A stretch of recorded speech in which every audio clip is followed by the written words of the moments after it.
एक दिन कहला गयो रतिया बतिया माना मोर पिया।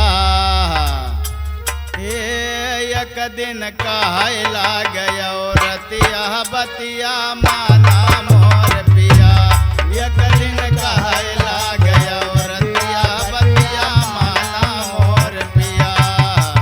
कहला गयो रतिया बतिया माना मोर पिया। एक दिन कहला गयो रतिया बतिया माना मोर पिया। एक ठो दुल्हन अपने आदमी का समझावत ब्या हाँ तो का कहत ब्या, ननद हमार बड़े हर जाई दिन भर बोले बोली है। बोली भैया दिन भर बोले बोली, दिन भर बोले बोले भैया दिन भर बोले बोली। जहर भरे बतिया सांस कैला गई जैसे गोली।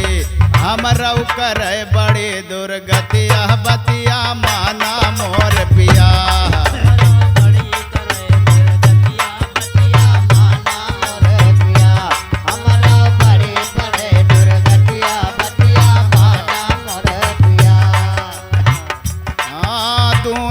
जनी बैठ के घर माँ दिन भय मजा उड़ावे।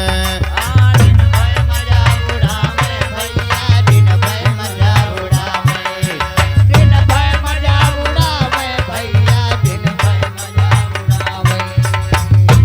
बाहर भीतर चारों अरिया हमसे काम करावे करते हमरो बड़े ससतिया बतिया माना मोर पिया। एक दिन कहला गयो रतिया कहला गयो रतिया बतिया माना मोर पिया। एक दिन कहला गयो रतिया बतिया माना मोर पिया। अब ना सही पौबे सैया हम सास ननद के ताना। साथ ननद के ताना भैया साथ ननद के ताना। अब ननद के ताना भैया साथ ननद के ताना।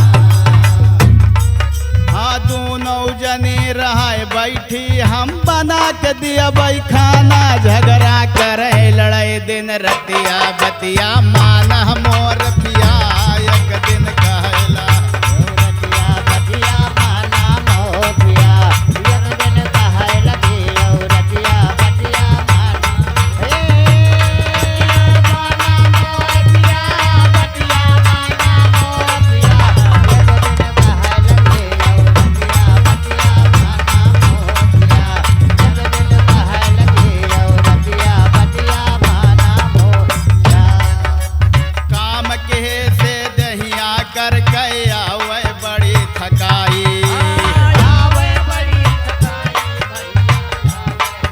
थकाई आवे बड़ी थकाई भैया आवे बड़ी थकाई।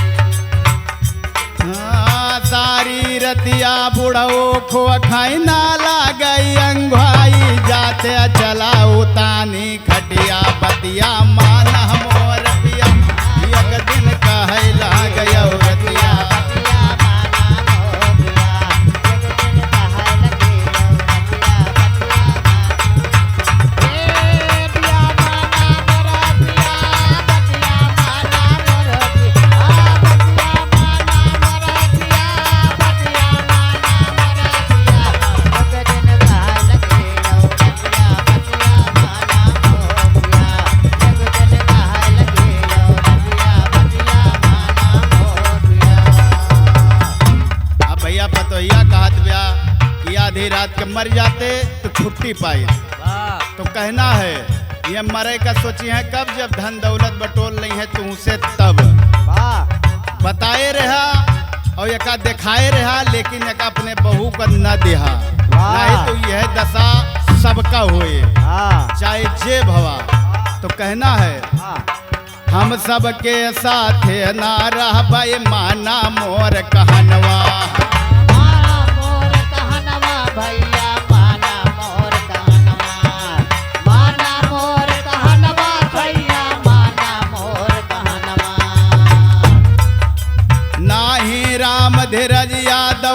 जाबई चली भवनवा हमका रोज सिखाई है गितिया बतिया माना मोर पिया एक दिन कहे लगे औरतिया